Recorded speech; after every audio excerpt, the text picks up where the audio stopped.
أعوذ بالله من الشيطان الرجيم.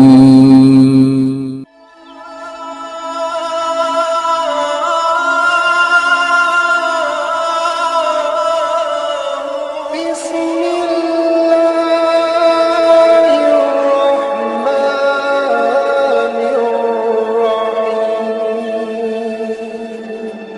المؤمنين رؤوف رحيم.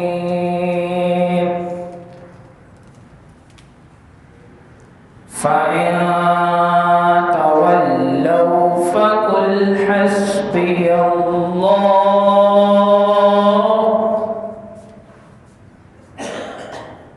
لا إله إلا هو. سویلا لازار پھرتے ہیں تیرے دن ہے باہر پھرتے ہیں جو تیرے در سے یار پھرتے ہیں آقا جو تیرے.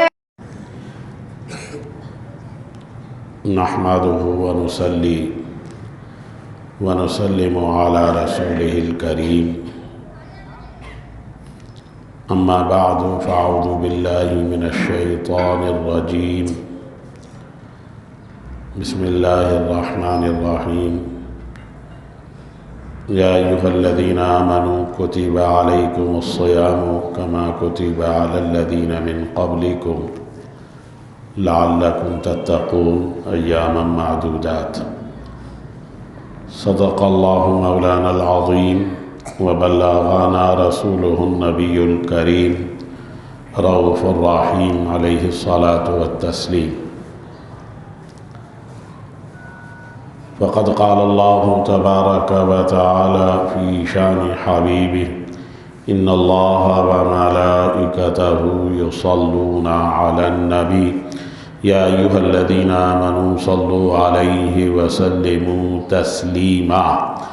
اللهم صل وسلم على سيدنا ومولانا محمد وعلى آل سيدنا ومولانا محمد معدن الجود والكرم وعلى آله وأصحابه وبارك وسلم صلاة وسلاما عليك يا سيدي يا سيدي يا سيدي يا رسول الله. اللہ سبحانہ و تعالی کی حمد و ثنا نبی پاک صاحب لولاک صلی اللہ تعالی علیہ وسلم کے دربار گوہر بار میں ہدیہ درود و سلام کے بعد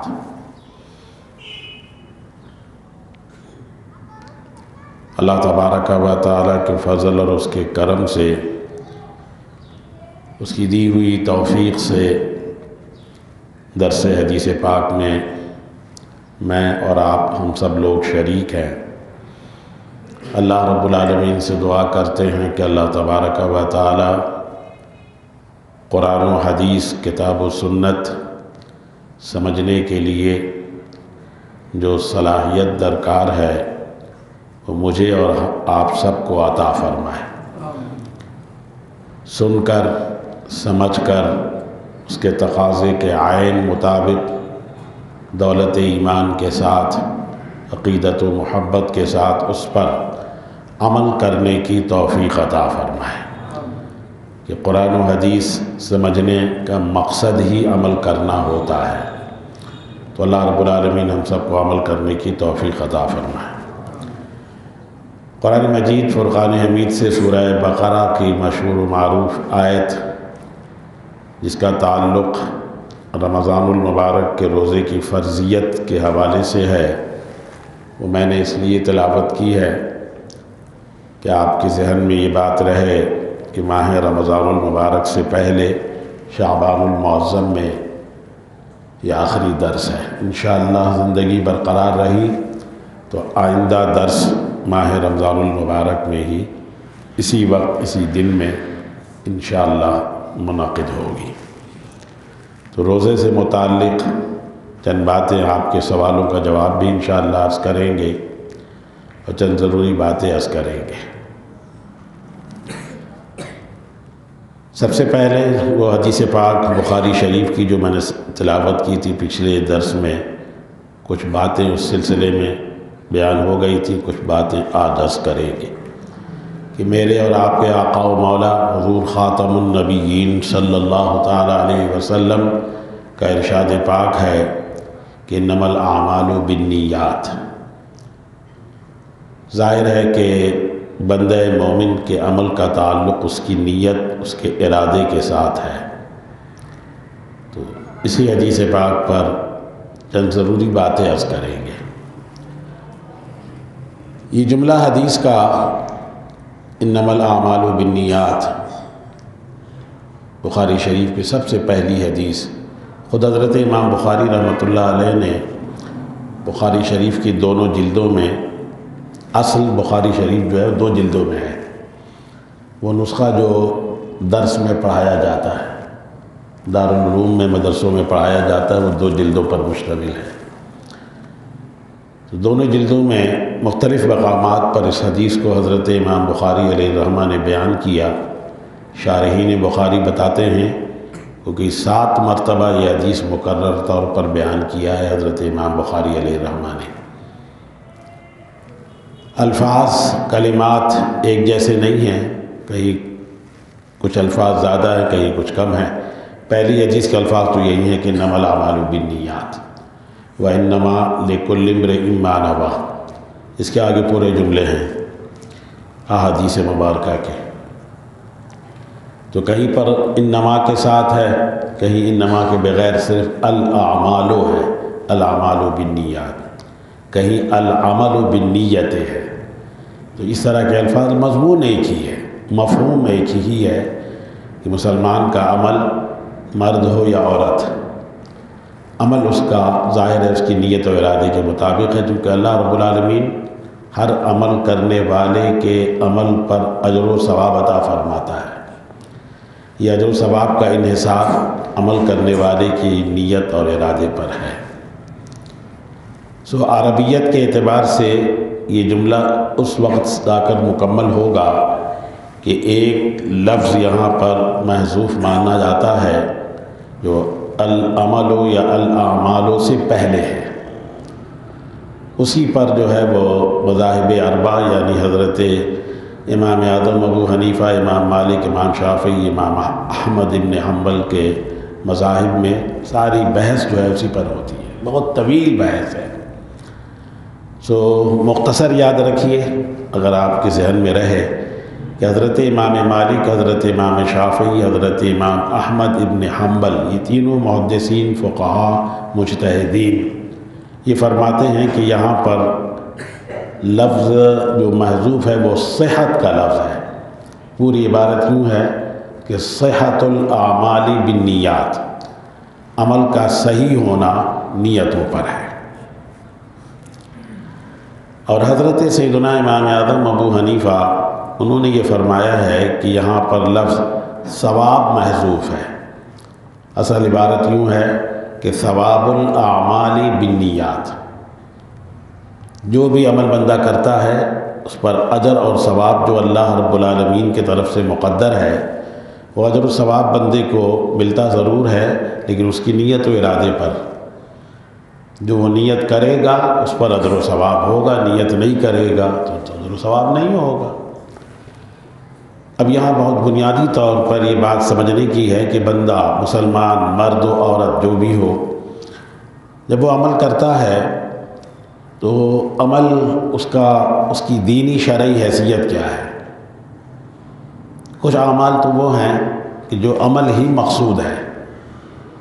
عبادات، ان کی 2 قسمیں ہوتی ہیں، عبادات مقصودہ، نماز، روزہ، زکوٰۃ، حج، عمرہ، یہ سب عبادات مقصودہ ہیں، اور ظاہر ہے کہ ان عبادات مقصودہ میں اجر و ثواب کا سارا انحصار عبادت کرنے والے کی نیت پر ہے۔ نیت کرے گا تو اجر و ثواب ہوگا، اور ان تمام چیزوں کا انحصار ہی نیت پر ہے۔ اگر نیت نہ ہو تو اس کی اصل جاتی رہے گی، نماز کی اصل ختم۔ نماز میں تو کئی طرح کی نیتیں ہوتی، میں بھی عرض کرتا ہوں، ایسی یہ روزہ ہے، ایسی ادائیگی یہ زکوٰۃ ہے، اور ایسی ہی حج ہے، عمرہ ہے، وغیرہ ہے، باقی اعمال عبادات۔ دوسری قسم جو ہے وہ ہے عبادت غیر مقصودہ، یعنی اصل مقصد وہ عمل کرنا نہیں ہے، بلکہ کسی اور عمل کے لیے وہ ذریعہ ہے، آلہ ہے، جیسے وضو، جیسے غسل، جیسے طہارت۔ یہ خود مقصود نہیں ہے، اس کے ذریعے سے وہ عمل مقصود ہے جو کرنے جا رہا ہے بندہ۔ چنانچہ آپ سب جانتے ہیں ہر نماز سے پہلے آپ وضو کرتے ہیں، تو وضو مقصود نہیں ہے، وضو ذریعہ ہے، آلہ ہے اس عمل کے صحیح ہونے کے لیے جو اس کے بعد آپ نے کرنا ہے، یعنی نماز پڑھنا ہے، اس کے بعد آپ نے کرنا ہے یعنی بیت اللہ کا طواف کرنا ہے، اس کے بعد آپ نے قرآن مجید ہاتھ میں لے کر پڑھنا ہے۔ یہ وہ چیزیں ہیں کہ ظاہر ہے کہ اس میں اصل چیز جو ہے وہ وضو اور غسل اور طہارت نہیں ہے، بلکہ اس کے ذریعے جو عمل آپ کرنے جا رہے ہیں وہ اصل ہے۔ تو اس کو شریعت کی زبان میں کہا جاتا ہے عبادت غیر مقصودہ۔ عبادت تو ہے یہ بھی، ذریعہ ہے عبادت کا، اصل عبادت کا ذریعہ ہے۔ وہ نماز جو آپ پڑھیں گے، وہ طواف بیت اللہ کا کریں گے، وہ جو قرآن مجید ہاتھ میں لے کے آپ تلاوت کریں گے اللہ رب العالمین کی طرف سے، ان تمام اعمال پہ اجر و ثواب ہے۔ لیکن یہ وضو اور یہ غسل وغیرہ، یہ ساری چیزیں، یہ طہارت، یہ در حقیقت مقصود نہیں ہے، بلکہ اصل مقصود کو حاصل کرنے کا یہ ذریعہ ہے۔ تو اس میں اگر آپ نے ثواب کی نیت کی، وضو کرنے سے پہلے ثواب کی نیت کی، غسل کرنے سے پہلے ثواب کی نیت کی، ہر طرح کی طہارت حاصل کرنے سے پہلے ثواب کی نیت کی، تو آپ کو ثواب ملے گا۔ اور اگر آپ نے ثواب کی نیت نہیں کی تو ثواب تو نہیں ملے گا، لیکن عمل صحیح ہو جائے گا، وضو صحیح ہو جائے گا، غسل صحیح ہو جائے گا، طہارت آپ کو حاصل ہو جائے گی، پاکیزگی حاصل ہو جائے گی۔ لیکن اس پر جو ثواب کا مدار اور انحصار ہے وہ آپ کی نیت پر تھا۔ اسی لیے امام اعظم ابو حنیفہ رضی اللہ تعالیٰ عنہ کے فقہ میں بہت وضاحت اور صراحت کے ساتھ لکھا کہ بہتر ہے، اچھا ہے کہ نیت، وضو کرنے والا پہلے نیت کر لے، غسل کرنے والا نیت کر لے، اور ظاہر ہے کہ ہر طرح کی طہارت اور پاکیزگی حاصل کرنے والا نیت کر لے تاکہ اس کو اجر و ثواب ملے۔ لیکن اگر نیت نہیں کرے گا تو عمل اس کا صحیح، یعنی وضو صحیح ہو جائے گا، غسل صحیح ہو جائے گا، طہارت صحیح ہو جائے گی۔ اب آپ دیکھیے، ذرا غور کیجئے کہ چونکہ نماز میں، روزے میں، ادائیگی زکوٰۃ میں، اور ایسے ہی حج میں، عمرہ میں، بیت اللہ کے طواف میں، طواف نفلی ہو، سنت ہو، فرض ہو، واجب ہو، ہر جگہ آپ نے نیت ضرور کرنا ہے، اس لیے کہ آپ کی ان سارے اعمال کے صحیح ہونے اور اعمال کے درستگی کے لیے نیت ضروری ہے۔ اگر آپ نے نیت نہیں کی تو عمل ختم، اس عمل کی کوئی ویلیو نہیں رہے گی، کوئی حقیقت باقی نہیں رہے گی۔ تو وہاں عمل کے لیے اس نیت اتنی ضروری ہے تاکہ وہ آپ کا عمل جو ہے شریعت مطہرہ کے مطابق ہو بھی جائے، اور اس پر جو اللہ رب العالمین نے اجر اور ثواب مقدر کیا ہے وہ آپ کو حاصل ہو جائے۔ یہ معاملہ عبادت غیر مقصودہ میں نہیں ہے، یعنی وضو میں، غسل میں نہیں ہے۔ اب یہاں کوئی اگر اعتراض کرے کہ تیمم، وہ بھی تو خود مقصد نہیں ہے۔ جہاں مسلمان وضو کرنے کے قابل نہیں رہتا، یا کسی ایسی جگہ پر ہے جہاں اس کو پانی میسر ہی نہیں ہے وضو کرنے کے لیے، یا پانی میسر تو ہے، بہت شدید بیمار ہے کہ اس پانی سے وضو نہیں کر سکتا، یہ وہ تمام مقامات ہیں کہ جہاں تیمم کرنے کا حکم ہے۔ کوئی سوال کرے، اعتراض کرے کہ تیمم میں تو نیت فرض ہے، تیمم میں نیت فرض ہے، جبکہ آپ ظاہر ہے کہ اب تیمم میں نیت نہیں کی، تیمم بھی نہیں ہوگی، فرض ہے نا، ضروری ہے۔ تو یہ اچھی طرح یاد رکھیے گا کہ تیمم میں جو نیت فرض ہے وہ اصل میں تیمم کے لیے نہیں ہے، بلکہ اس تیمم کو وضو کے قائم مقام کرنے کے لیے ہے۔ اصل حکم جو ہے وضو کا ہے۔ قرآن مجید کی سورہ مائدہ کی وہ بہت مشہور و معروف آیت، یا ایھا الذین آمنوا اذا قمتم الی الصلاۃ فاغسلوا وجوہکم وایدیکم الی آخرہ، وضو کے فرائض بیان کیے گئے۔ آیت کا عنوان ہی آیت طہارت ہے۔ فقہ کی ساری کتابیں اس آیت سے شروع ہوتی ہیں۔ اللہ رب العالمین حکم فرما رہا ہے کہ ایمان والو، جب تم نماز پڑھنا چاہو تو پہلے آپ وضو کرو۔ وضو کے چاروں فرائض بیان کیے گئے، باقی وضو کی سنتیں اور مستحبات احادیث میں ہیں۔ اسی آیت کے آخر میں تیمم کا ذکر ہے۔ سیاق آیت کو دیکھیں کہ آیت جب شروع ہوئی تو وضو کا حکم، اس کے بعد اللہ رب العالمین نے یہ فرمایا کہ ظاہر بندے کو ضرورت پیش آ سکتی ہے کہ وہ تیمم کرنا اس کے لیے ضروری ہو جائے، وضو نہ کر سکے، مثلا پانی نہیں ہے، مثلا یہ کہ پانی تو ہے لیکن وہ بیمار ہے، استعمال نہیں کر سکتا، اور کئی طریقے، کئی وجوہات ہیں، تو اللہ نے تیمم کا حکم دیا۔ تو تیمم اصل میں اصل نہیں ہے، اصل تو وضو ہے۔ اب اس تیمم کو وضو کے قائم مقام کرنے کے لیے نیت کرنا فرض ہے، وگرنہ خود تیمم مقصود نہیں ہے۔ تیمم کرتے اس لیے ہیں کہ جس طرح آپ نے وضو کر کے نماز پڑھنا ہے، وضو نہیں کر سکتے تو تیمم کر کے نماز پڑھیں۔ آپ تیمم کرنے کے بعد جو ہے وہ بیت اللہ کا طواف کریں، باقی جو عبادات جہاں ضروری ہے وضو کرنا، وہاں سے پہلے آپ تیمم کریں۔ تو تیمم بھی اصلاً عبادت غیر مقصودہ میں ہے، لیکن وہاں نیت ضروری اس لیے ہے کہ اس تیمم کو وضو کے قائم مقام کرنا ہے۔ یہ لفظ یاد رکھنا، تیمم کو وضو کے قائم مقام کرنا ہے، اسی لیے وہاں تیمم فرض ہے۔ اب دیکھیے کہ یہ بات کہ اعمال کا انحصار نیت پر ہے، اجر و ثواب کے حوالے سے یا نیت عمل کے صحیح ہونے کے حوالے سے کوئی شخص شعوری یا لاشعوری طور پر یا ضد اور انا میں یا مخصوص سوچ اور فکر اور رکھنے کی بنیاد پر اللہ سبحانہ و تعالیٰ کی شان میں بے ادبی کے الفاظ کہتا ہے، قرآن اور حدیث کے بارے میں بے ادبی کرتا ہے، یا رسول پاک صلی اللہ تعالیٰ علیہ وسلم کی شان میں بے ادبی کے پر مشتمل الفاظ و کلمات و جملے کہتا ہے، لکھتا ہے، پڑھتا ہے، جو بھی ہے، جب اس کی گرفت کی جائے تو وہ کہے کہ میری نیت تو نہیں تھی، توہین کی نیت نہیں تھی، تنقیص کی نیت نہیں تھی، بے ادبی کی نیت نہیں تھی، گستاخی کی نیت نہیں تھی، تو کیا یہاں پر بھی اس کی نیت کا اعتبار ہوگا؟ ہرگز نہیں ہوگا، ہرگز نہیں ہوگا۔ اچھی طرح یاد رکھنا، ہرگز نہیں ہوگا۔ جو جملہ اس نے زبان سے ادا کیا، وہ اگر اردو میں ہے تو اردو بولنے والے اہل زبان ان کے محاورات پیش نظر ہوں گے، عربی میں ہیں تو عربی بولنے والے، فارسی میں ہیں تو فارسی بولنے والے، تو جو زبان جس زبان میں اس نے وہ الفاظ اور کلمات کہے کہ جس میں بے ادبی اور گستاخی ہے، وہ ان کے محاورات کے مطابق اس پر فیصلہ ہوگا، اس میں نیت کا کوئی عمل دخل نہیں ہے۔ اب یہ بحث تو بہت لمبی ہے، میں نے مختصراً عرض کر دیا کہ کبھی وہ یہ نہیں کہہ سکتا کہ میری نیت چونکہ توہین و تنقیص کی نہیں تھی، میری نیت گستاخی کی، بے ادبی کی نہیں تھی، لہذا یہ جملے صحیح ہیں، کبھی نہیں صحیح ہو سکتے۔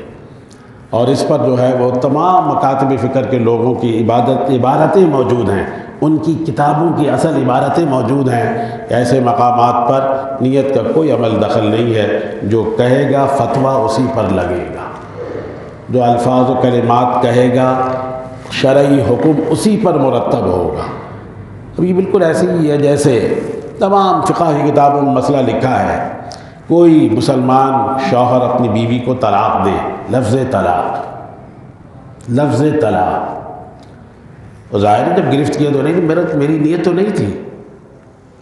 چنانچہ تمام کتابوں میں لکھا ہے نیت کا کوئی تعلق نہیں ہے، زبان سے یہ الفاظ نکلے اور واقع ہو گئے، ایک مرتبہ کہا، ایک مرتبہ واقع، دو مرتبہ کہا، دو مرتبہ، تین مرتبہ کہا، معاملہ ہی ختم۔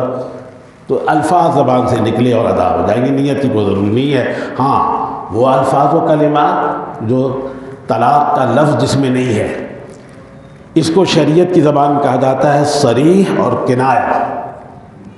لفظ طلاق صریح لفظ ہے، قرآن میں ہے، حدیث میں ہے، جا بجا موجود ہے، تو اس کے بولنے پر کسی نیت کسی ارادے کا کوئی تعلق نہیں ہے۔ ہاں کنایات بولے گا تب اس سے نیت پوچھی جائے گی۔ پھر اس میں جو ہے دلالت حال بھی ایک چیز ہوتی ہے۔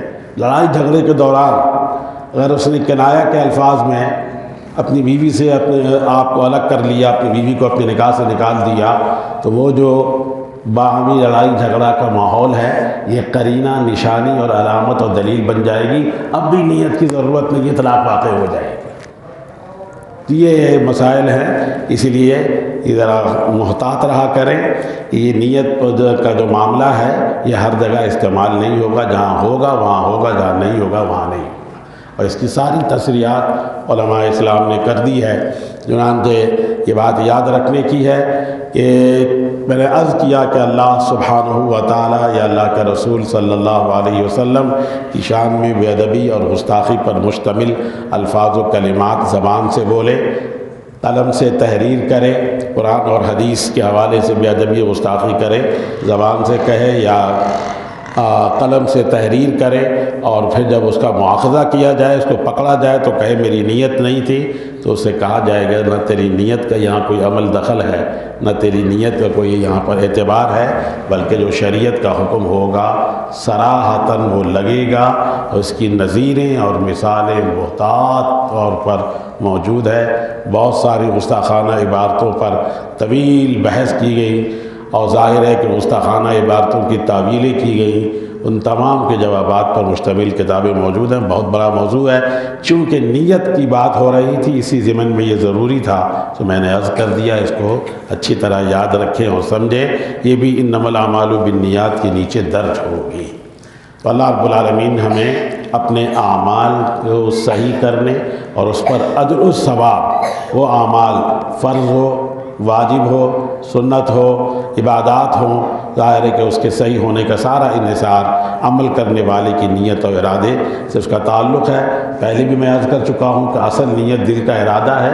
زبان سے جو کلمات کہے جاتے ہیں وہ کلمات کہنا مستحب ہے، کہہ لیں تو ٹھیک ہے۔ تو میں نے عرض کیا تھا نا پچھلے درس میں کہ ایک شخص آیا، جماعت کھڑی ہے اور امام صاحب رکوع میں ہیں، اب اگر وہ کہے کہ میں نیت کرتا ہوں 4 رکعت نماز ظہر یہ وہ وغیرہ، اتنی دیر میں تو امام صاحب رکوع سے اٹھ جائیں گے، رکعت نکل جائے گی۔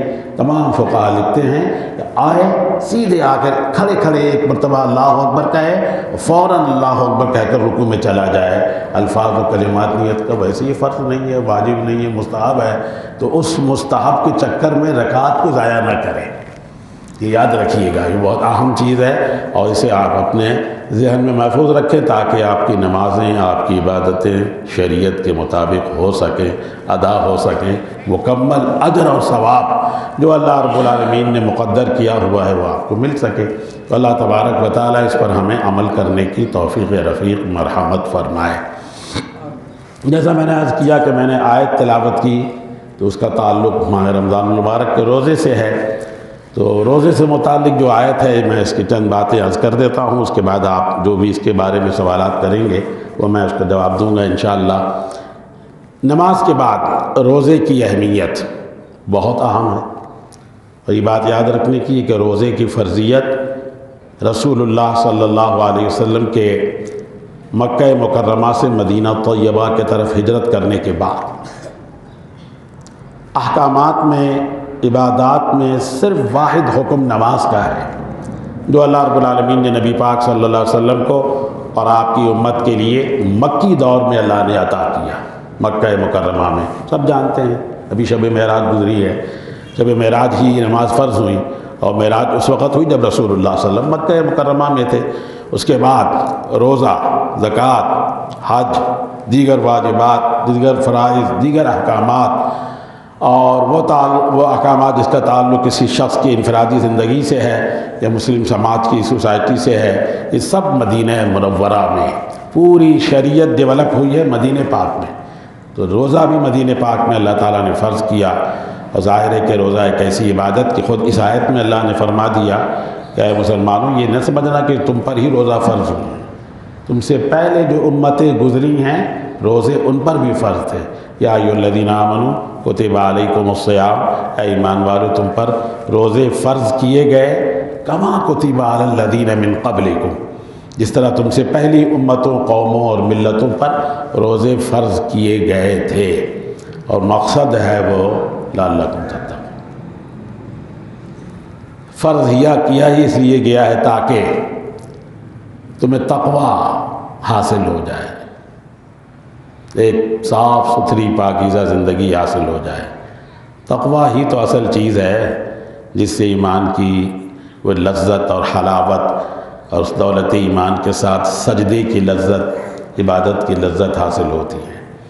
کیونکہ ہم جس سماج کا حصہ ہیں اس میں ہمارا نفس ایمان بچ جائے تو بڑی بات ہے، وگرنہ اب سے پہلے جب بزرگان دین تھے، اکابرین کا زمانہ تھا، اس زمانے میں ہر مسلمان صاحب تقوی و طہارت ہوا کرتا تھا۔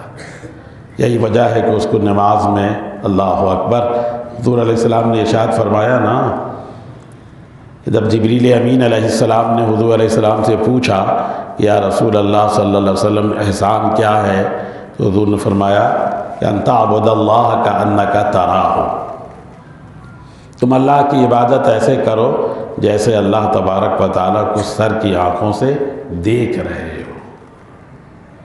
چونکہ اللہ کے رسول صلی اللہ علیہ وسلم کو معلوم تھا، اچھی طرح آپ جانتے تھے، وَعَلَّمَكَ مَا لَمْ تَكُنْ تَعْلَمْ، اللہ نے سب کچھ پڑھا دیا تھا، سب کچھ بتا دیا تھا۔ تو وقت آئے گا کہ حضور علیہ السلام کو اللہ نے فرما دیا تھا کہ آپ کی امت میں ایسے لوگ آئیں گے جن کی بھاری اکثریت ایسی ہوگی جو اس رتبے اور درجے کو شاید ہی پا سکیں، عبادت کریں، نماز پڑھیں تو اللہ انہیں نظر آئے۔ یاد رکھیے گا، سر کی آنکھوں سے نظر آنے کا وہ مفہوم نہیں جیسے میں آپ کو دیکھ رہا ہوں یا آپ مجھے دیکھ رہے ہیں، وہاں دیکھنے دکھانے کا معاملہ بالکل الگ ہے۔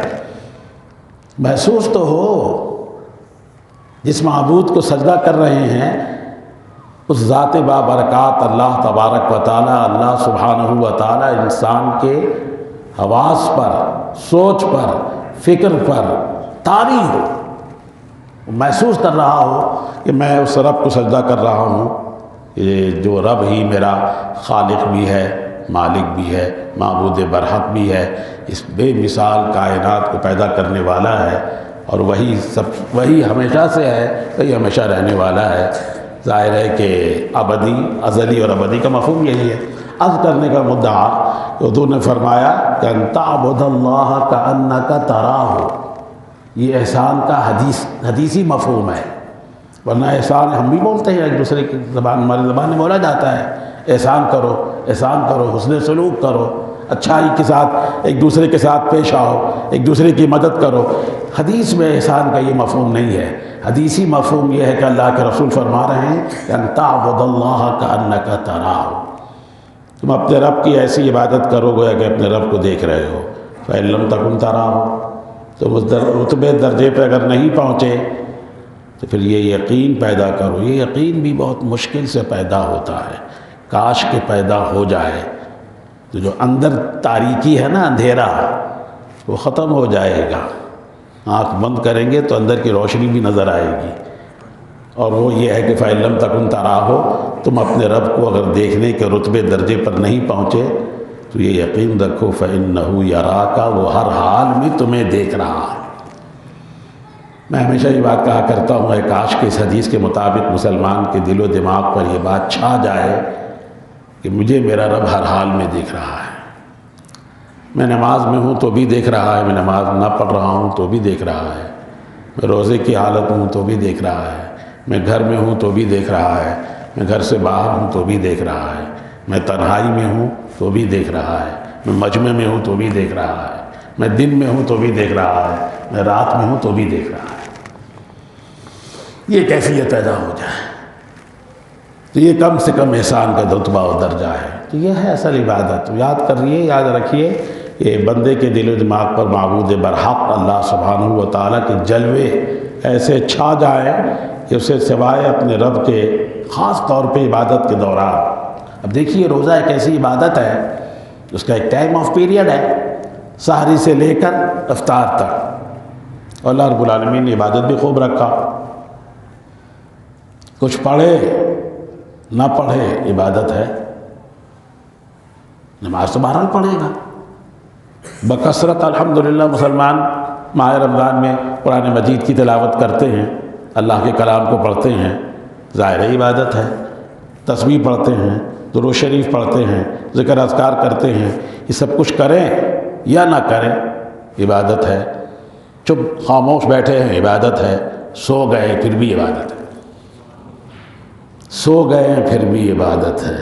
کیا عجب عجیب عبادت ہے یہ، اس میں بیدار رہنا اور جاگنا بھی ضروری نہیں ہے۔ اور روزے کے حالت میں ظاہر لوگ فجر کے بعد بھی سوتے ہیں، ظہر کے بعد بھی سوتے ہیں، آرام کرتے ہیں، عبادت ہے۔ سوتے ہوئے عبادت، جاگتے ہوئے عبادت، اور جب تک افطار کا وقت ہے اس وقت تک کہ یہ کنٹینیو ہے، مسلسل عبادت ہے۔ اب ایسی عبادت سبحان اللہ اتنے طویل دورانیے پر مشتمل عبادت، تو اس عبادت کے دوران بھی اگر ہمارے دل و دماغ پر معبود برحق اللہ سبحانہ و تعالیٰ کا روزہ اللہ کے لیے، جیسے نماز اللہ کے لیے، جیسے حج اللہ کے لیے، جیسے ادائیگی زکوٰۃ اللہ کے لیے، یہ اللہ کے لیے زبان سے کہنا تو بہت آسان ہے، میں بول رہا ہوں آپ سن رہے ہیں، آپ بھی بولیں گے لوگ سنیں گے، بولنا بہت آسان ہے، لیکن اس کو اپنے اوپر طاری کرنا یہ بڑا مشکل ہے۔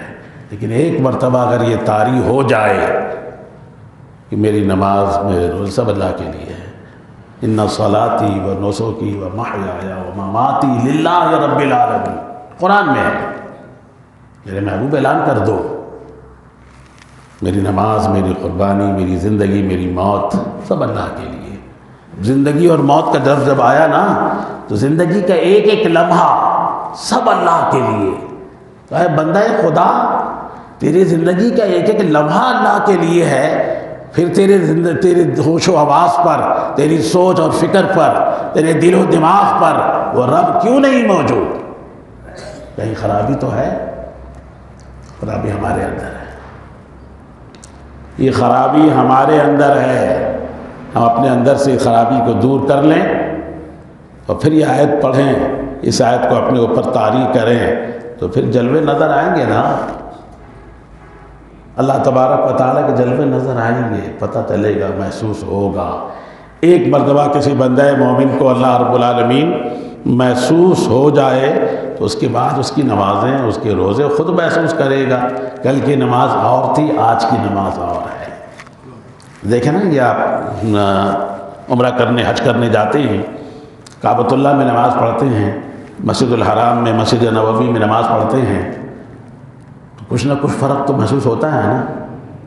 اپنے ملک میں، اپنی مسجد میں، اپنے گھر میں نماز پڑھیں اور مسجد الحرام میں نماز پڑھیں، کعبۃ اللہ کو آنکھوں سے دیکھ کر نماز پڑھیں، مسجد نبوی میں آپ نماز پڑھیں تو محسوس تو ہوگا نا۔ آخر وہ محسوس یہاں کیوں نہیں ہوتا؟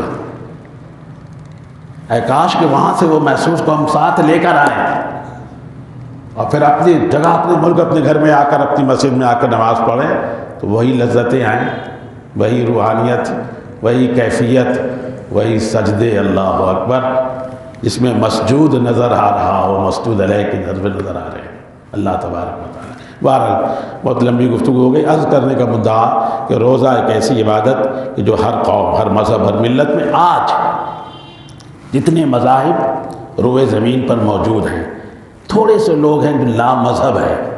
یہ ایک تحریک برپا ہوئی، اس کی ایک تاریخ ہے، ایک ہسٹری ہے، مذہب سے انکار، مذہب سے بیزاری۔ اور یاد رکھیے گا یہ تحریک شروع ہوئی ہے یورپ سے، یہ تحریک پیداوار ہے چرچ کی، چرچ کے لوگوں نے، چرچ کی مذہب رکھنے والوں نے نوجوانوں کو مذہب بیزار بنا دیا۔ بڑی بڑی خباثتیں اس کے پیچھے ان کی موجود ہیں، لیکن الحمدللہ ان تمام باتوں کے باوجود ہمارے ملک میں بھی لا مذہب لوگ ہیں، مذہب کے منکرین موجود ہیں۔ مذہب کیا چیز ہے؟ کوئی نہیں ہے، کچھ نہیں۔ ہر شخص کی اپنی لائف ہے، اپنی لائف کو جس طرح چاہے وہ گزارے، اس کو انجوائے کرے۔ نہ، تیری لائف کا تو خود بھی جو ہے خود بخود تو نہیں آیا، پیچھے کوئی بھیجنے والا ہے نا، پیدا کرنے والا ہے نا، وہ اللہ تبارک و تعالیٰ ہے۔ بہرحال عرض کرنے کا مدعا کہ وہ تھوڑے لوگ ہیں، باقی لوگ جو ہے مذہب سے وابستہ ہیں، کوئی نہ کوئی مذہب رکھتے ہیں، ہر مذہب میں روزے کا تصور ہے، وہ قرآن مجید کی آیت دلیل ہے۔ طریقہ الگ الگ ہے، روزہ رکھنے کے طریقہ الگ الگ ہے، لیکن روزہ ہر جگہ موجود ہے۔ اس سے پتہ چلتا ہے کہ یہ ایک عالمگیر اور آفاقی چیز ہے۔ روزہ ایک ایسی عبادت جو عالمگیر عبادت ہے، آفاقی عبادت ہے۔ دنیا کے ہر مذہب میں اس کا تصور ہے، رکھنے کا طریقہ کار الگ الگ، حکم الگ الگ، لیکن روزہ موجود ہے، قرآن مجید کی آیت دلیل ہے۔ اسی سے پتہ چلتا ہے کہ روزے کی اہمیت کیا ہے، کتنی بڑی اہمیت ہے، عبادت ہے، بہت اہم عبادت ہے۔ اللہ رب العالمین نے فرمایا ایک مہینے کنٹینیو مسلسل 29 دن 30 دن تک روزہ رکھنے کے بعد ضرور بندے کو اپنے اندر ٹٹولنا چاہیے کوئی تقوی، کوئی طہارت، کوئی پاکیزگی، کوئی خدا کا خوف، کوئی انسانیت، کوئی اخلاقیات، ایک اچھا انسان بن سکا نہیں بن سکا۔ یاد رکھیے کہ تقوی کی ابتدا ایک اچھے انسان بننے سے ہوتی ہے۔ انسان اچھا انسان بن جائے تو یہاں سے تقوی کی ابتدا ہے، پھر امید بن جاتی ہے کہ جو آگے بڑھے گا، نماز روزہ کرتا رہے گا تو یہ تقوی کا کوئی نہ کوئی معیار حاصل کر لے گا۔ لیکن کمال یہ ہے کہ ماہ رمضان المبارک کا مہینہ، تقوی حاصل کرنے والا مہینہ، روزے جیسی اہم عبادت والا مہینہ، اور ہماری صورتحال یہ ہے کہ ایک بڑی تعداد میں نوجوان، بوڑھے نہیں نوجوان، نہ صرف یہ کہ روزہ نہیں رکھتے بلکہ اعلانیہ روزے کی بے حرمتی کر رہے ہوتے ہیں۔ اعلانیہ بازاروں میں، گھر سے باہر، اور تو اور خدا کی پناہ گٹکا کھا رہے ہیں۔ ظاہر ہے یہ گٹکا پھر کینسر تو بنے گا نا۔ یاد رکھیے گا روزے کے اوقات کے دوران کوئی مسلمان اگر روزہ نہ رکھ کر، اس کی اعلانیہ روزہ نہ رکھ کر اور اعلانیہ کھاتا پیتا ہے تو یہ روزے کی صرف توہین نہیں ہے، در حقیقت اللہ کے دین کو چیلنج کرنا ہے، یہ بغاوت ہے، یہ فساد ہے، اور باغی اور فسادی کو اجر ثواب تو بہت دور کی بات ہے، مغفرت بخشش بھی پیچھے رہ گئی، ہلاکتیں اس کا پیچھا کرتی ہیں۔ ذرا سی غیرت ایمانی نہیں۔ بہت مشہور ہے یہ بات کہ غیر مسلم آبادیوں میں بھی لوگ ماہ رمضان المبارک میں کچھ نہ کچھ روزے کا احترام کرتے ہیں۔ کبھی مسلمان بستی سے گزر رہے ہوتے ہیں، کوئی غیر مسلم، تو وہ وہاں کھاتا پیتا نہیں ہے اس لیے کہ مسلمانوں کا روزہ ہے، تو کافر تو توہین نہیں کر رہا، مسلمان توہین کر رہا ہے۔ پھر وہ مسلمان کب رہا، کیسے رہا، ایمان کہاں گیا؟ اور یہ بہت بڑا جرم ایک عرصہ دراز سے ہماری سماج میں ہو رہا ہے۔ بازاروں میں آپ لوگ ہوتے ہیں، آپ نے بارہا دیکھا ہوگا، ایک تو یہ صورت ہے کہ کوئی منع کرنے والا نہیں، ان کو روکنے سمجھانے والا نہیں، اور کوئی اگر ہمت کرے کہ بھائی ماہ رمضان ہے، روزے کا وقت ہے، آپ نے اگر روزہ نہیں رکھا کم از کم اس کی توہین تو نہ کرو، عبادت کی توہین تو نہ کرو۔ اس خبیث کے ذہن میں یہ بات بھی نہیں ہوتی کہ یہ توہین کر رہا ہو، وہ جھڑک دے گا اس کو، میری مرضی میں روزہ رکھوں نہ رکھوں، اچھا تمہاری مرضی۔ کتنا بڑا کافرانہ جملہ ہے یہ، کتنی آسانی سے لوگ بول دیتے ہیں میری مرضی میں روزہ رکھوں نہ رکھوں۔ اگر مسلمان ہے تو تیری مرضی تو نہیں چلے گی، ہاں اگر کافر ہے تو جو چاہے کر، لیکن اگر مسلمان ہے تو تیری مرضی نہیں چلے گی۔ مسلمان کا مطلب ہی یہ ہے کہ مرضی اپنی نہیں چلے گی، فیصلہ اللہ کا، فیصلہ اللہ کا۔ یہ ایک بہت خطرناک معمول ہمارے سماج کا بن گیا ہوا ہے، اس کے نتیجے میں تکلیفیں تو ہیں، عذاب کی کیفیت ہے، بیماریاں ہیں، بے پناہ بیماریاں ہیں، بے پناہ مصیبتیں ہیں، ہر گھر میں آفات ہے، مصیبت ہے، بھائیوں میں نا اتفاقی ہے، لڑائی ہے، جھگڑا ہے، گھروں میں ہے، بھار ہے، ہر جگہ ہے، بے برکتی ہے، بے توجہی، عجیب و غریب کیفیت ہے۔ کاش کہ محسوس کریں کہ یہ سب کچھ اللہ رب العالمین کی ناراضگی کی وجہ سے ہے، لیکن مسلمان اگر محسوس کر لے تو بہرحال عرض کرنے کا مدعا کہ اللہ رب العالمین نے روزہ فرض کیا، فرما دیا ایام معدودہ، چند شمار کیے گئے دن ہیں، اگلی آیت میں فرما دیا کہ وہ ماہ رمضان کا مہینہ ہے، شہر رمضان الذی انزل فیہ القرآن۔ تو اللہ رب العالمین ہمیں روزے کے احترام کرنے کی توفیق عطا فرمائے، اور روزہ فرض ہے، کسی صورت معاف نہیں ہے، جیسے نماز فرض ہے، کسی صورت معاف نہیں ہے، یہاں تک کہ اگر بالکل جسمانی سکت ختم ہو جائے نماز پڑھنے کی، روزہ رکھنے کی، تو فدیہ ہے، نماز کا بھی فدیہ ہے، روزے کا بھی فدیہ ہے، تفصیلی مسائل اس کے قرآن و حدیث کی روشنی میں فقہاء اسلام نے بیان کیا ہے۔ یہ فدیہ بتاتا ہے کہ کسی صورت معاف نہیں ہے، کسی صورت معاف نہیں ہے۔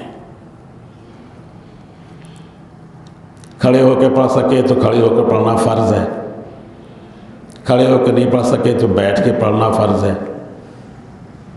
قیام معاف ہو جاتی ہے، لیکن قیام معاف ہونے کا مطلب کرسی نہیں ہے، زمین پر بیٹھ کے پڑھنا ہے۔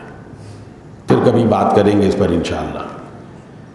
بیٹھ کے نہیں پڑھ سکتا تو لیٹ کے پڑھے، اب ظاہر ہے لیٹ کے پڑھنے کے لیے مسجد میں تو نہیں آ سکتا، گھر پہ پڑھے گا، معاف نہیں ہے، معاف نہیں ہے۔ اگر لیٹ کے پڑھنے کی بھی ایک صورت بیان کی گئی ہے، اگر اس پر قدرت نہیں ہے تو پھر نماز اس کے متبادل کے طور پر نماز کا فدیہ آ جاتا ہے، اور فدیہ بتاتا ہے کہ معاف نہیں ہے۔ ایسی روزے کا معاملہ بھی ہے، معاف نہیں ہے۔ جب تک جسمانی طاقت، قوت، سکت موجود ہے روزہ رکھنا ہے، ہر صورت رکھنا ہے۔ بیمار پڑ گیا ماہ رمضان میں 2 دن 4 دن 6 دن 8 دن نہ رکھے، علاج کروائے۔ رمضان المبارک کا مہینہ ختم ہو تو جتنے دنوں کی قضا ہوئی ہے وہ ادا کرے، فرض ہے، فرض ہے۔ جو نہیں رکھ سکا اس کی ادائیگی فرض ہے، معاف نہیں ہے، معاف نہیں ہے۔ تو جہاں جہاں بھی اللہ تبارک و تعالیٰ نے رخصتیں دی ہیں، رخصت کا مطلب معافی نہیں ہے۔ وہاں یہ بھی لکھا ہوا ہے فعدۃ من ایام اخر، بعد کی دنوں میں اس کی قضا کرنی ہے۔ جس وجہ سے بھی روزہ جتنے دن نہیں رکھ سکا اس کی قضا کرنی ہے۔ یہ سارے مسائل قرآن اور حدیث اور فقہ اسلامی جتنے مسائل بیان کیے گئے اس پر پڑھنے سے اندازہ ہوتا ہے معاف نہیں ہے، نماز معاف نہیں ہے، روزہ معاف نہیں ہے۔ اب ذرا غور کیجئے کتنے فیصد مسلمان ہیں جو نماز پڑھتے ہیں اور روزہ رکھتے ہیں؟ پرسنٹیج پہ جائیں تو 25-30% سے زیادہ نہ نمازی ہیں نہ ہی روزے دار ہیں۔ جس کا مطلب یہ ہوا کہ مسلم سوسائٹی میں 70% لوگ اللہ رسول کے باغی ہیں، اللہ رسول کے باغی ہیں، باغی، بغاوت کی ہوئی ہے۔ دنیا کا ہر معاشرہ بغاوت کرنے والے کو سزا دیتا ہے، تو اسلام میں کیسے معاف ہو جائے گا؟ سزا تو ملے گی، محسوس کریں نہ کریں ملے گی۔ یہ تو اس دنیا کی بات ہو رہی ہے۔ وہ سزائیں جو آخرت میں ہیں اللہ اس کے رسول کے باغیوں کے لیے تو بہت خوفناک ہے، بہت خوفناک ہے۔ قرآن مجید میں تذکرہ موجود ہے، احادیث میں موجود ہے۔ بارکیف تو اللہ رب العالمین سے دعا بھی کریں جہاں تک نوجوانوں کی اصلاح ہو سکے، پیار سے، محبت سے، اس لیے کہ ہم جس دور میں رہیں وہاں کوئی دینی شرعی مسئلہ سختی سے نہیں۔ کہیں پر کسی کو کوئی بات محسوس ہو رہی ہے کہ صحیح نہیں ہے تو اس سے آپ پیار سے بات کریں، محبت سے بات کریں کہ یہ ایسا نہیں، ایسا ہو جائے تو اچھا ہوگا، تم نے ایسا کیوں کر دیا ہو؟ یہ کہنے کی جرت کیسے کر لی؟ کس نے اختیار دے دیا کہ تم یوں کہو کہ تم نے ایسا کیسے کر دیا؟ نہیں نہیں، اسی تندی اور تیزی کے ساتھ اس نے جواب دیا تو معاملہ پھر آگے بڑھے گا، تو طلاق ہوگی، ہاتھا پائی ہوگی، کبھی بھی سماج سدھر تو نہیں سکتے۔ اس لیے دینی بات ہو، شرعی مسئلہ ہو، اس میں اگر یہ انداز اور یہ لب و لہجہ ہو، دین اس سے ابا کرتا ہے، اللہ کا دین اس سے ابا کرتا ہے کہ دین میں ایسی گنجائش نہیں ہے۔ میرے اور آپ کے آقا و مولا صلی اللہ علیہ وسلم نے، آپ صلی اللہ علیہ وسلم کے آل و اصحاب نے دین کی جو خدمت کی ہے، دین لوگوں تک پہنچایا ہے بڑے پیار سے، بڑی محبت سے۔ ایک موقع آیا رسول اللہ صلی اللہ علیہ وسلم نے اپنے مجاہدین صحابہ کو خطاب کرتے ہوئے ارشاد فرمایا، جب تم کسی بستی پر، کسی آبادی پر اللہ کے دین کو لے کر جاؤ تو جاتے ہی ان پر جو ہے تلوار نہیں چلانا ہے، انہیں اسلام کی دعوت دینی ہے۔ میرا تمہارا ہم سب کا خالق و مالک اللہ ہے، اللہ رب العالمین کے ہم سب بندے ہیں۔ ہم نے تو اللہ رب العالمین کو تسلیم کر لیا، مان لیا، دل سے تصدیق کر دیا، زبان سے اقرار کر لیا، کیا ہی بہتر ہو کہ تم بھی مان جاؤ، ایمان لاؤ، دل سے تصدیق کرو، زبان سے اقرار کرو، تمہارے بھائی ہو، مسلمان ہو، اسلام پیش کرو۔ جب پہنچتے ہی تلوار نہیں چلانا۔ اگر وہ اسلام قبول کر لیں تو حضور فرماتے ہیں ظاہر قتل و غارت گیری نہیں ہوگی، کیونکہ جہاد کے نتیجے میں، جنگ کے نتیجے میں ہر دو طرف سے لوگ مارے تو جاتے ہیں۔ میں ہمیشہ یہ کہا کرتا ہوں کہ خدا کے بندو یاد رکھنا، اس دنیا میں زندگی صرف ایک بار ملتی ہے، وہ کسی طور پر بھی ختم ہو جائے تو دوبارہ زندگی کا اس دنیا میں کوئی تصور نہیں ہے، وہ آخرت کا معاملہ ہے۔ تو اللہ کے رسول صلی اللہ علیہ وسلم نے کیوں فرمایا یہ؟ ظاہر اس لیے کہ اللہ اس کے رسول کا مقصد لوگوں کو مارنا نہیں ہے، ہلاک کرنا نہیں ہے۔ اسلام دشمنوں نے یہ بات کہی ہے کہ جہاد کا مقصد ہوتا ہے کہ بستیاں اڑا دو، آبادیوں کو تباہ کر دو، ایسا نہیں ہے۔ پڑھو تو صحیح وہ احادیث مبارکہ جو رسول اللہ صلی اللہ علیہ وسلم نے اپنے مجاہدین صحابہ کو خطاب فرماتے ہوئے ارشاد فرمایا۔ مجموعی طور پہ سے جو تاثر ملتا ہے وہ یہ کہ دین کی کوئی بات کسی تک پہنچانی ہے تو بڑے پیار سے، بڑی محبت سے، شفقت سے، ادب سے، احترام سے۔ کوئی چھوٹا بڑے سے بات کر رہا ہو تو ادب و احترام ہو، کوئی بڑا چھوٹے سے بات کر رہا ہو تو شفقت و پیار ہو۔ اسی طرح تو آپ اپنا مدعا حاصل کر لیں گے، اگلا آپ کی بات سننے پر آمادہ ہو جائے گا، لیکن شدت اور تندی اور تیزی کریں گے تو نہ کوئی سنے گا، نہ کوئی مانے گا، نہ کوئی تسلیم کرے گا، نہ کسی کی اصلاح ہوگی۔ اس لیے دینی معاملہ جہاں بھی ہو، مسجد میں ہو یا مسجد کے باہر ہو، بہت نرمی سے، بڑے پیار سے کرنا چاہیے۔ اللہ تبارک و تعالی میری باتوں کو آپ کے دلوں میں اتار دے، اس کو آپ اپنے دل و دماغ میں بسا لیں، یاد کر لیں، اور اسی پیٹرن پر چل کر آپ اللہ کے دین کے لیے آگے بات کریں، مسلک حق کی بات کریں، مذہب حق کی بات کریں، حق کے راستے کی بات کریں، صراط مستقیم کی بات کریں، فلاح و بہبود کی بات کریں، دنیاوی اور اخروی کامیابی کی بات کریں۔ اللہ رب العالمین عمل کی توفیق بخشے۔ جی کیا سوال ہے؟ جی مغرب کی اذان کے بعد نماز سے پہلے نفل پڑھ سکتے ہیں؟ دیکھیے بات یہ ہے کہ اللہ کے رسول صلی اللہ علیہ وسلم کے زمانے میں کچھ دنوں تک پڑھی گئی ہے، حدیث میں تو ہے، لیکن اس کے بعد چھوڑ دیا گیا۔ چنانچہ جو عمل رسول اللہ صلی اللہ علیہ وسلم زمانے میں شروع ہوئی اور دوام اور استمرار کے ساتھ برقرار رہی، آپ دیکھیں گے کہ اس میں سب سے پہلے حضرات خلفائے راشدین رسول اللہ صلی اللہ علیہ وسلم کے عہد مبارک میں بھی، رسول اللہ صلی اللہ علیہ وسلم کے پردہ فرما جانے کے بعد بھی، اپنی زندگی کے آخری سانس تک عمل کرتے رہے۔ مغرب کی اذان کے بعد نماز سے پہلے نفل حضرت صدیق اکبر نے چھوڑ دیا، نہیں پڑھا، حضرت عمر نے بھی نہیں پڑھا، حضرت عثمان نے بھی نہیں پڑھا، حضرت علی نے بھی نہیں پڑھا۔ معاملہ صاف ہو گیا، تھا پڑھا گیا، چھوڑ دیا گیا، ختم ہو گئی بات۔ آخری عمل ہی حجت اور دلیل ہے، لہذا نفل نہیں ہے۔ بہتر یہ ہے کہ چونکہ ماہ رمضان المبارک میں مغرب کی نماز کے بعد اور جماعت سے پہلے وقفہ ہوتا ہے، ہونا چاہیے، لازماً ہونا چاہیے، اس لیے کہ لوگ گھروں میں افطار کرتے ہیں، دکانوں پہ افطار کرتے ہیں، اپنے شاپ پر افطار کرتے ہیں، افطار کرنے کے بعد پھر نماز کے لیے آتے ہیں، تو وقفہ ہونا چاہیے۔ تو اس وقفے میں کوئی اگر پہلے پہنچ گیا ہے، بیٹھ کے تسبیح پڑھے، قرآن مجید کی تلاوت کرے، درود شریف پڑھے، تو نفل نماز نہیں ہے، نہیں پڑھنا چاہیے۔ حنفی اہل سنت کو نہیں پڑھنا چاہیے، نمبر ایک۔ نمبر دو بات یہ ہے میکسیمم دورانیہ کتنا ہونا چاہیے اذان کے بعد اور جماعت کھڑی ہونے سے پہلے؟ اس کا سارا انحصار اس بات پر ہے کہ مسجد جہاں واقع ہے اس مسجد کی جو نمازی ہیں وہ صرف قریب کے لوگ ہی ہیں یا دور دراز سے بھی آتے ہیں۔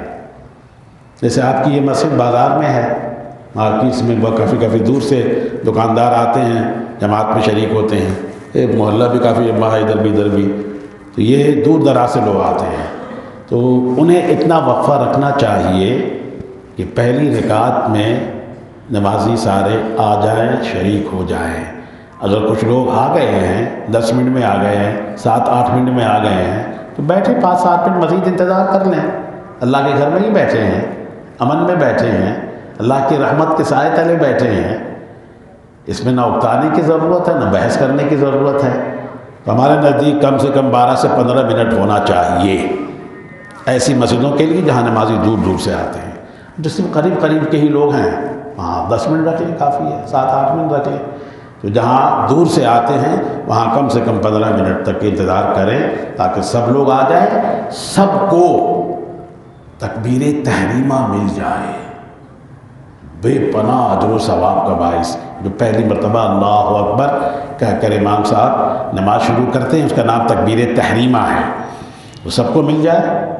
تو ظاہر ہے کہ امام صاحب، مسجد کے لوگ، مسجد کی انتظامیہ، ان کی کوشش اور کاوش سے ماہ رمضان المبارک میں افطار کے بعد مغرب کی جماعت میں جتنے زیادہ لوگوں کو تکبیر تحریمہ نصیب ہو جائے گی، یہ ثواب ان لوگوں کو ملتا رہے گا انشاءاللہ. ان کی نیکیوں میں اضافہ ہوگا، ان کے اجر میں اضافہ ہوگا. اگر کوئی آپ سے کوئی تند اور تیز جملے میں اعتراض کرے کہ اتنا دیر کر دیا، اتنا دیر کر دیا، تو پیار سے سمجھائیں اور بتائیں کہ اس دیر میں میرا کوئی ذاتی مفاد نہیں ہے، میرا کوئی ذاتی مقصد نہیں ہے، نہ میرا کوئی ذاتی فائدہ ہے. صرف یہ ہے کہ زیادہ سے زیادہ لوگوں کو تکبیر تحریمہ اور پہلی رکعت مغرب کی مل جائے اور تینوں رکعت امام صاحب کے پیچھے پڑھیں. سبحان اللہ. اس مقصد کے لیے یہ وقفہ کرتے ہیں اور کوئی مقصد نہیں. میرا خیال ہے کہ اگر آپ پیار سے سمجھائیں گے تو سمجھ میں آ جائے گا لوگوں کو اور لوگ عمل کریں گے، ثواب ملے گا آپ کو انشاءاللہ. جی دیکھیے، انجیکشن بڑی لمبی چوڑی بحثیں اس پر موجود تو ہیں. ہم یہ سمجھتے ہیں کہ اگر بیماری ایسی ہے، تکلیف ایسی ہے کہ جس میں ڈاکٹر، یہ مسلمان ڈاکٹر یہ کہتا ہے کہ انجیکشن ناگزیر ہے، شریعت نے آپ کو رخصت دی ہے کہ نہ رکھیں روزہ اس دن، کہ انجیکشن لگوائیں، دوائیاں کھائیں، استعمال کریں. 1 دن 2 دن 4 دن جتنے دنوں تک آپ کو انجیکشن لگنے ہیں، دوائیاں استعمال کرنی ہے، میڈیسن یوز کرنا ہے. سبحان اللہ. شریعت نے رخصت دی ہے. شریعت کے عزیمت پہ عمل کرنا یہ بھی باعث اجر و ثواب ہے، رخصت پہ عمل کرنا یہ بھی باعث اجر و ثواب ہے. شکوک و شبہات سے بچنا بہت ضروری ہے. بڑے بڑے لوگوں نے لکھا کہ انجیکشن سے روزہ ٹوٹ جاتا ہے. تو انجیکشن لگوانے کے بعد کہیں نہ کہیں دل و دماغ میں شک و شبہ کا کانٹا تو چبھے گا. لگوا تو میں نے بھی لیا، پتہ نہیں میرا روزہ ہوا کہ نہیں ہوا. اب ذرا غور کیجئے کہ روزہ فرض عبادت، فرض عین، انکار کفر ہے، نہ رکھنا گناہ کبیرہ ہے. تو اس عبادت، اتنی بڑی عبادت میں شبہ آ گیا، شک پڑ گیا، کیا بنے گا؟ انجیکشن لگوائیں، میڈیسن یوز کریں، صحت مند ہو جائیں، بقیہ روزہ رکھیں. اس سے بچیں کہ آپ روزہ بھی ہے آپ کا اور انجیکشن بھی لگوا رہے ہیں. نہ کریں ایسا تو زیادہ بہتر ہے، زیادہ بہتر ہے. بس ایک بات میری یاد رکھیے کہ روزہ جیسی اہم ترین فرض عبادت کے ادائیگی میں شک اور شبہ نہیں آنا چاہیے. اللہ الرحمن الرحیم. الحمدللہ رب العالمین والصلاة والسلام على سید الانبیاء والمرسلین. ربنا ظلمنا انفسنا وان لم تغفر لنا وترحمنا لنكونن من الخاسرین. ربنا آتنا في الدنيا حسنة وفي الآخرة حسنة وقنا عذاب النار وادخلنا الجنة مع الأبرار. یا عزیز یا غفار یا رب العالمین. یا اللہ یا رحمان یا رحیم. اللہم یا ارحم الراحمین یا ارحم الراحمین یا ارحم الراحمین. یہ تیرے بندے قرآن و حدیث کے مطابق شریعت مطہرہ کے احکامات سمجھنے کے لیے، سیکھنے کے لیے مہینے میں 1 مرتبہ جمع ہوتے ہیں. اللہ ان سب کا یہاں آنا، اکٹھے ہونا، 1 گھنٹے تک شریعت مطہرہ کے بارے میں کچھ معلومات حاصل کرنا، اس نشست کو اپنی بارگاہ میں قبول فرما. العالمین اس سیکھنے سکھانے پر تیری جانب سے جو اجر و ثواب مقدر ہے مجھے بھی اور اپنے ان تمام بندوں کو عطا فرما. اے اللہ شریعت کے مطابق نمازیں پڑھنے، روزہ رکھنے کی توفیق عطا فرما. العالمین شریعت مطہرہ کو زندگی کے ہر مرحلے پر ترجیح دینے کی توفیق عطا فرما. اپنی زندگی کو اے اللہ تیرے اور تیرے محبوب صلی اللہ علیہ وسلم کے فرمودات کے مطابق بنانے، سنوارنے اور عمل کرنے کی توفیق عطا فرما۔ الہ العالمین جو تیرے بندے یہاں موجود ہیں، ہم سب کو صحت و عافیت کے ساتھ اے اللہ تیری بندگی کرنے اور خاص طور پر آنے والے ماہ مبارک میں ہم سب کو صحت اور عافیت کے ساتھ روزے رکھنے، نمازیں پڑھنے، تراویح پڑھنے، قرآن مجید کی تلاوت کرنے، اپنی مالی حیثیت کے مطابق صدقہ و خیرات کرنے کی توفیق عطا فرما۔ الہ العالمین جو بیمار ہیں شفا عطا فرما۔ جتنے تیرے بندے یہاں موجود ہیں، ان کے گھروں میں، رشتہ داروں میں، اعزاء و اقربا میں جو بیمار ہیں تمام کو شفا عطا فرما۔ جو پریشان حال ہیں ان کی پریشانیاں دور فرما۔ جو مقروض ہیں انہیں بار قرض سے نجات عطا فرما۔ الہ العالمین جو مالی طور پر پریشان ہیں ان کی مدد فرما۔ جو بے روزگار ہیں انہیں برسر روزگار فرما۔ الہ العالمین پاکستان حالات مخدوش ہیں، اے اللہ اس ملک کو استحکام نصیب فرما۔ الہ العالمین اندرونی بیرونی سازشوں سے اس ملک کو محفوظ و مامون فرما۔ بڑی خصوصیت کے ساتھ اے اللہ ہم سب تیری بارگاہ میں ہاتھ اٹھا کر دعا کر رہے ہیں، فلسطین کے مظلوم مسلمانوں کی مدد فرما۔ اے اللہ فلسطین کے مظلوم مسلمانوں کی مدد فرما۔ الہ العالمین بھوک ہے، اے اللہ مسائل ہے، اے اللہ غربت ہے، اے اللہ افلاس ہے، مشکلات ہیں۔ الہ العالمین دنیا کے عام مسلمانوں کو اور خاص طور پر عالم عرب جو فلسطین کے آس پاس آباد ہیں ان کو عملی طور پر اپنے مظلوم مسلمان فلسطینی بھائیوں کی مدد کرنے کی توفیق عطا فرما۔ اے اللہ قبلہ اول کی جو حفاظت کر رہے ہیں ان کے جان مال کی اے اللہ حفاظت فرما۔ الہ العالمین جو زخمی ہیں انہیں صحت یابی عطا فرما۔ الہ العالمین جو شہید ہو گئے انہیں جنت الفردوس میں اعلیٰ مقام نصیب فرما۔ الہ العالمین دنیا کے ہر مظلوم مسلمان اور انسان کے لیے ہماری دعائیں قبول فرما۔ ہمارے گھروں پر خیر و برکت نازل فرما۔ ہر طرح کی موذی بیماریوں سے محفوظ فرما۔ ہر آن اے اللہ تیرا شکر ادا کرنے کی توفیق عطا فرما۔ وصلی اللہ تعالی علی خیر خلقہ محمد وآلہ وصحبہ اجمعین برحمتک۔